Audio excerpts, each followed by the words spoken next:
Waalaikumsalam.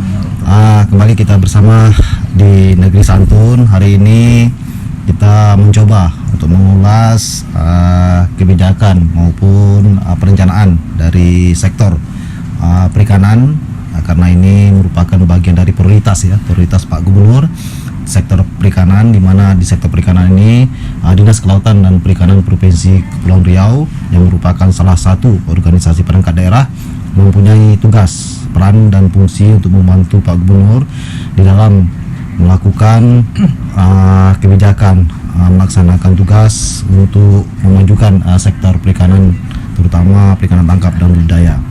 Nah, kita ketahui sebenarnya dan juga kita sering berargumentasi maupun menyampaikan bahwa Kepri mempunyai potensi laut yang cukup besar.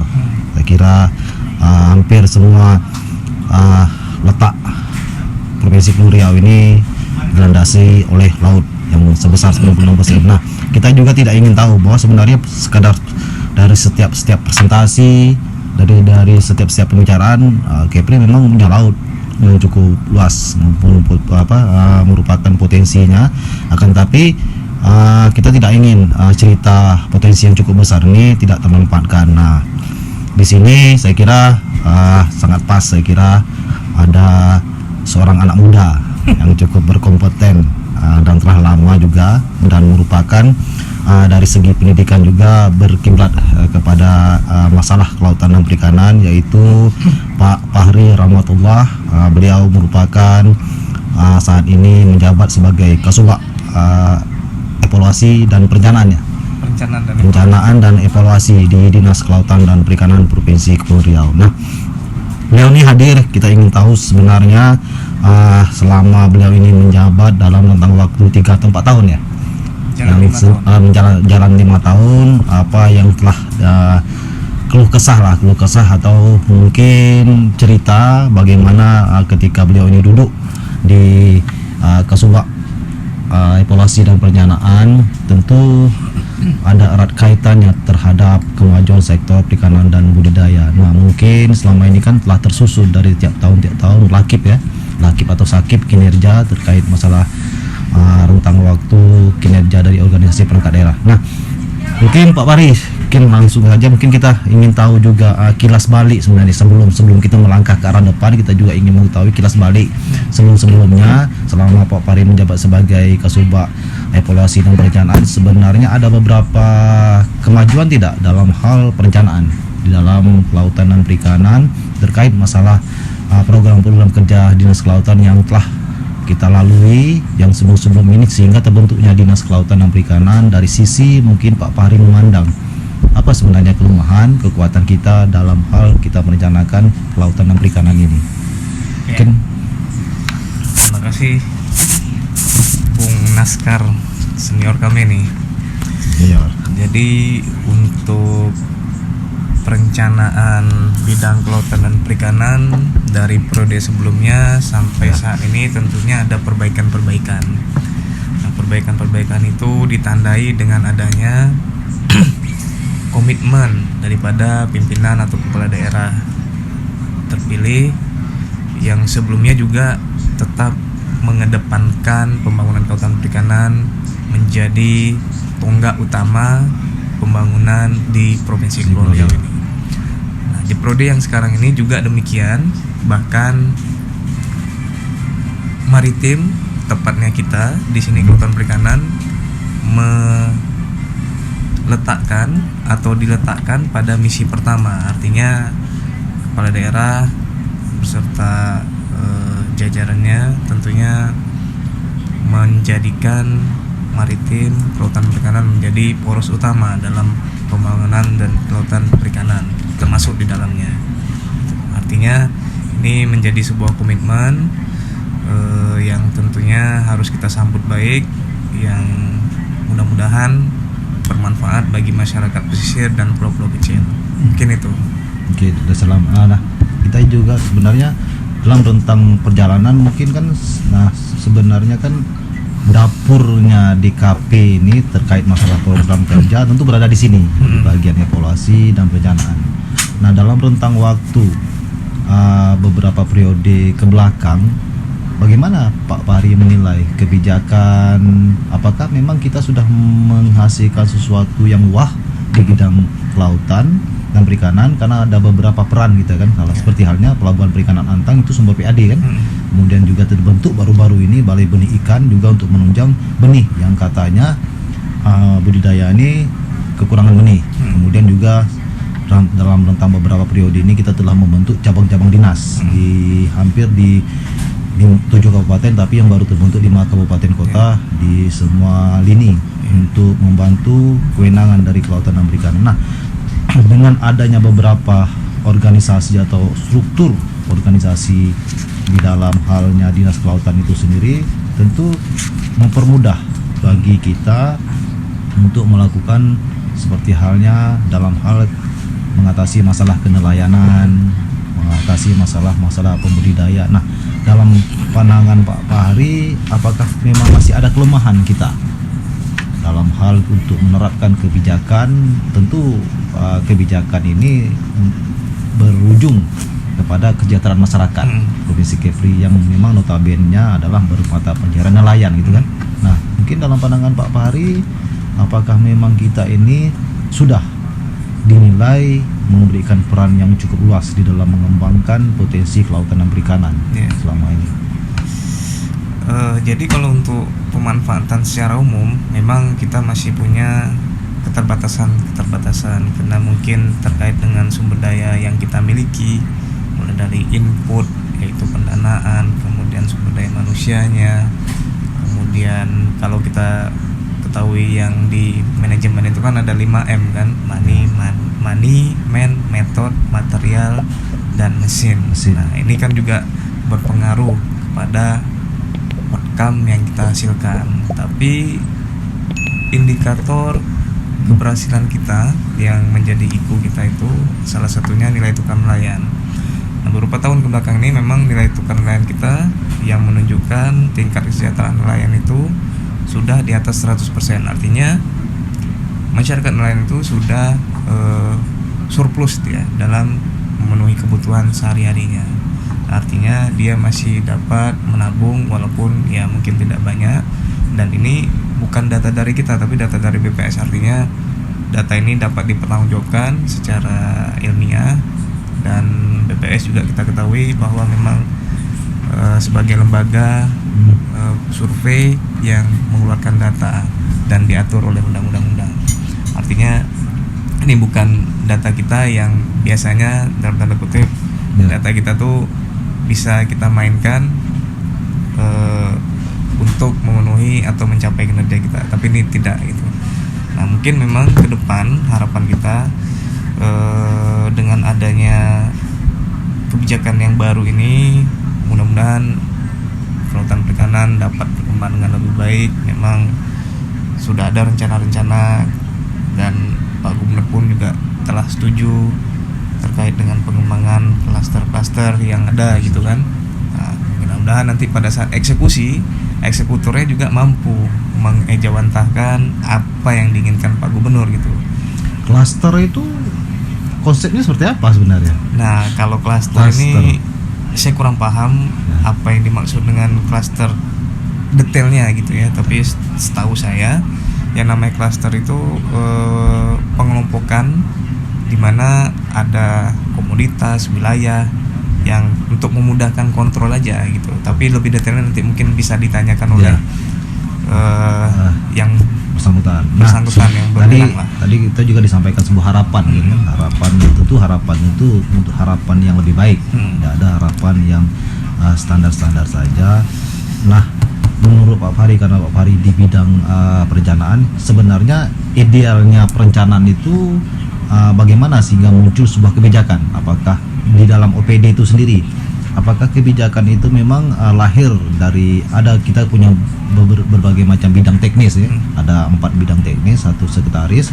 Nah, apakah perencanaan ini penjawantahan dari kepala dinas sehingga kepala dinas menurunkan, kemudian digodok oleh Kasubag perencanaan sehingga ditelurkan dilaksanakan oleh masing-masing bidang. Nah, idealnya menurut Pak Fahri ini perencanaan yang memang begitu hebat sehingga menjadikan sebuah kegiatan yang memang bisa kita andalkan ini seperti apa? Nah, sebenarnya kalau perencanaan ini nggak ada yang hebat. Yang hebat tuh ketika perencanaan disusun, pelaksanaannya pun bagus, maka itulah menjadi perencanaan yang hebat. Karena perencanaan atau rencana yang telah disusun dapat dilaksanakan dengan baik. Nah, ini artinya ada keterkaitan antara rencana dan eksekutor, yaitu bidang-bidang teknis tadi gitu. Sebaik apapun dokumen rencana yang disusun, apabila tidak dilaksanakan dengan baik, maka pun tidak ada hasilnya. Juga demikian, pelaksanaan yang baik, walaupun dokumen rencananya tidak baik gitu kan, tetap hasilnya juga akan baik gitu, karena dilaksanakan dengan baik gitu. Selama ini gimana? Nah, kalau selama ini berdasarkan data yang kita himpun, memang masih ada catatan-catatan yang harus kita perbaiki. Ini juga ada kaitannya juga dengan pandemi ini gitu kan. Ya memang di IKU kita terakhir di 2020 memang ada yang merah sih. Itu dengan adanya pandemi itu berpengaruh gitu terkait dengan produksi budidaya, kemudian nilai tukar pembudidaya ikannya, kemudian ada peraturan perundangan itu kena adanya dasar hukum yang berubah sama kawasan konservasi. Nah, ini yang memang menjadi PR kita, dan kemarin sudah saya laporkan juga ke pimpinan untuk dilakukan langkah-langkah pencapaiannya di tahun berikutnya gitu. Ya, ini kalau dari sisi saya menilai pribadi karena kita sama-sama berada di OPD yang sama gitu kan sebenarnya. Nah, berapa tahun sehingga memang waktu 2005 terbentuknya DKP sampai saat ini 2021 kita belum menunjukkan hasil yang maksimal. Bukan tanpa hasil, tapi ada hasil, tapi hasilnya belum maksimal karena kita hanya menggaungkan potensi kita cukup besar. Dan potensi kita besar, tapi bagaimana mengolah potensi itu menjadi sesuatu hal yang besar belum sampai saat ini ya. Sampai saat ini. Nah, beberapa kelemahan baik dia sumber daya manusia maupun sarana. Kenapa kita sebenarnya terutama di bidang teknis ini saya lihat ada beberapa kelemahan itu kan, beberapa kelemahan koordinasi sebenarnya. Koordinasi sangat penting sebenarnya. Nah, beberapa koordinasi kebijakan di dalam hal perencanaan tidak berjalan sebagaimana mestinya sebenarnya. Seharusnya contohnya apa kira-kira tuh? Contohnya misalnya kalau saya tentu berada di bidang budaya, tentu saya soroti bidang budidaya. Koordinasi dalam hal perencanaan bidang budidaya tanpa punya planning atau perencanaan arah ke depan, sehingga sebenarnya kan program ini kan banyak kan, program perikanan budidaya, ada balai benih ikan. Seharusnya terkoneksi dia antara kebijakan pelaksanaan di bidang budidaya, tentu ada UPT teknis yang melaksanakan pengembangan budidaya, itu balai benih ikan. Seharusnya ini kan koordinasi jalan. Apa komoditas balai benih ikan tentu disupport oleh bidang budidaya, karena bidang budidaya ini mengeluarkan kebijakan. Teknisnya tentu balai benih ikan. Nah, ini satu contoh. Kemudian juga di bidang perikanan tangkap ada balai sebagai pendapatan daerah kita, pelabuhan perikanan pantai. Kemudian juga ada dari sisi pengawasan. Nah, ini juga tidak berjalan sebagaimana mestinya. Koordinasi tidak jalan. Tangkap tentu saya melihat kegiatan kita hanya masih bersifat hibah, bantuan sosial kepada masyarakat, Nah, sementara ada yang tidak disupport terkait masalah seperti halnya OPT pelabuhan perikanan yang memang diberikan beberapa hal yang menjadi akhirnya tangkap itu berjalan sendiri, UPT kita berjalan sendiri, seperti halnya bidang budidaya seperti itu juga. Nah, apakah di mana sebenarnya kesalahannya? Di sisi perencanaan kah atau dari sisi personal sebenarnya? Nah, ini agak sulit nih. Nah, kalau bicara masalah personal itu di luar jangkauan kami ya. Tapi kalau misalnya di sisi kita di sisi perencanaan aja memandang. Di sisi perencanaan itu sebenarnya udah sinkron atau saling keterkaitan. Yang dokumen sebelumnya juga udah demikian. Nah, untuk penyusunan Renstra kali ini kami juga melibatkan bidang teknis dan UPT teknis yang berkaitan dengan bidang tadi gitu. Jadi apa yang dibuat oleh bidang maka udah dikoordinasikan, terkoneksi dengan PT teknis sehingga ujungnya adalah sama gitu. Contoh tadi misalnya kan antara BBI dengan bidang budaya. Nah ini kemarin kami sudah jadwalkan, cuma ada beberapa kendala sehingga kami nanti akan jadwalkan ulang. Jadi antara BBI dengan budidaya ini memang kita arahkan nanti sama gitu ya. Kalaupun nanti mungkin ada komunitas-komunitas lain itu sebagai penunjang saja gitu. Ya. Balik lagi, BBI menghasilkan benih kakap putih kakap dan kerapu. Kerapu Nah, kan kita belum ya. Ya, nanti juga diarahkan oleh pimpinan juga demikian gitu. Jadi sehingga simultan dan terintegrasi dia di situ. Jadi Ketika bidang budaya melaksanakan pengembangan pembenihan di klaster-klaster yang sudah mereka tetapkan, komoditasnya adalah komoditas yang sudah dihasilkan oleh BBI gitu. Jadi apa yang dihasilkan BBI ini mampu diimplementasikan di lapangan. Nah, ke depan nih Pak Bari sebenarnya kan kita juga ingin tahu sebenarnya kepada masyarakat kan, karena kita nyampaikan kepada masyarakat. Kita kan saat ini sedang menyusun Rensra. Yang kemarin itu adalah Rensra kepala daerah yang lama, sekarang kepala daerah yang baru. Nah, Rensra untuk kelautan. dinas ya, kepala daerah PJMD menyampaikan misi. Nah, ke arah ke depan di 5 tahun ke depan ya, Rensra 5 tahun ke depan kemana arah yang akan kita bawa di KP ini sebenarnya? Kalau untuk program prioritas tetap ada 2, program pengembangan perikanan budidaya sama program pengembangan perikanan tangkap. Program lainnya sebagai program pendukung untuk supporting lah.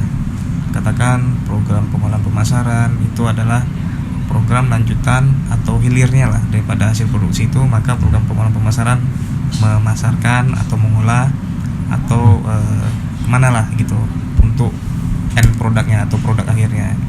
Terus untuk konservasi dan pengawasan jelas ini memang merupakan program pendukung. Konservasi untuk menjaga kelestarian lingkungan, menjaga lingkungan konservasi, kemudian untuk menjaga kelestarian lingkungan lah intinya gitu, yang berkelanjutan. Yang pengawasan jelas untuk mengawasi daripada pelaksanaan program perikanan tangkap atau budidaya. Nanti mengacu kepada RZWP 3 ya arahnya? Itu tetap RZWP 3K itu kan merupakan produk hukum lainnya yang dimana sudah ditetapkan ada 11 zona kalau nggak salah tuh. Zona yang untuk kita tuh ada zona konservasi, pengolahan perikanan tangkap, pengolahan perikanan budaya di beberapa wilayah. Di beberapa wilayah yang telah ditetapkan. Berarti per zonasi kita menetapkan pengembangan perikanan budaya, kemudian perikanan tangkap. Nah, ya mudah-mudahan Rensra ini disusun, saat ini sedang disusun ya, belum disahkan. Sedang disusun. Mampu mengentaskan persoalan kelautan. Kalau saya berpikir logika sebenarnya kan, kita misalnya memiliki 100.000 nelayan. Seharusnya kan kita merencanakan 100.000 nelayan ini kan tinggal kita patok aja, misal 1.000 dalam tiap tahun 1.000, berarti dalam 100 tahun itu mampu kita mengentaskan sebenarnya kan dalam 100 tahun. Tinggal bagaimana kita merencanakan persoalan itu. Nah, saya kira mungkin ada beberapa hal mungkin yang perlu Pak Pari sampaikan terkait perencanaan ke depan Dinas Kelautan ini arahnya seperti apa, sehingga karena banyak sekarang ini aja sudah mulai timbul riakan-riakan misalnya mulai mengkritisi gubernur ya kan, mulai selebaran kinerja tidak ada. Tentu kinerja gubernur ini kan harus diimbangi dengan OPD kan. Nah, mungkin ada beberapa hal yang mungkin perlu Pak Pari sampaikan terkait masalah sektor kelautan dan perikanan kita ini, atau ukurnya untuk menunjang yang kata masyarakat ini Pak Gubernur ini belum menunjukkan hasil, padahal kan tidak seperti itu. Nah, mungkin ada beberapa hal mungkin perlu disampaikan kebijakan, karena kemarin ini kan begitu sering berkomunikasi kan, memaparkan segala macam itu gambarannya seperti apa kelautan ini dari sisi perencanaan lah kita memandang, walaupun di bagian terkecil kan. Ya mungkin kalau dari kami sebagaimana tugas kami juga menyusun apa yang telah ditetapkan di dalam RPJMD. Ya. Apa yang telah ditetapkan di dalam RPJMD itu kan merupakan visi misi janji politik yang telah disampaikan Pak Gubernur pada saat itu bersama Ibu Wakil Gubernur. Nah itu yang menjadi acuan kami dalam menetapkan dan menuangkan rencana-rencana pembangunan kelautan perikanan di dalam Renstra gitu. Nah itulah yang nantinya kita laksanakan beberapa tahun ke depan. Nah masalah kinerja tentunya ini balik tadi yang poin awal saya sampaikan. Bagusnya dokumen perencanaan ketika tidak dilaksanakan dengan baik juga tidak ada artinya gitu. Tapi kalaupun dokumen perencanaan juga tidak baik tapi dilaksanakan dengan baik, maka juga hasilnya akan baik gitu. Nah tapi kami tidak berpikir untuk membuat dokumen perencanaan tidak baik gitu, tapi antara awal dan akhirnya itu tentunya harapan kita berhasil dan tercapai dengan baik gitu. Nah beberapa indikator-indikator itu termasuk indikator yang makro gitu, salah satunya PDRB. Nah itulah yang akan kita capai dengan melaksanakan program kegiatan, termasuk sub kegiatannya juga di dalamnya itu. Nah harapannya ekonomi masyarakat, nelayan, pesisir dan pulau kecil dapat meningkat gitu. Nah itu aja paling yang bisa. Harapan. Berarti kan itu tergantung personal ya sebenarnya kan? Ya kan hebat pun dokumen perencanaan, kalau personalnya handai taulan ya hasilnya pun begitu juga. Ya saya kira terima kasih. Itu ya. Naskar yang mendeskripsikan.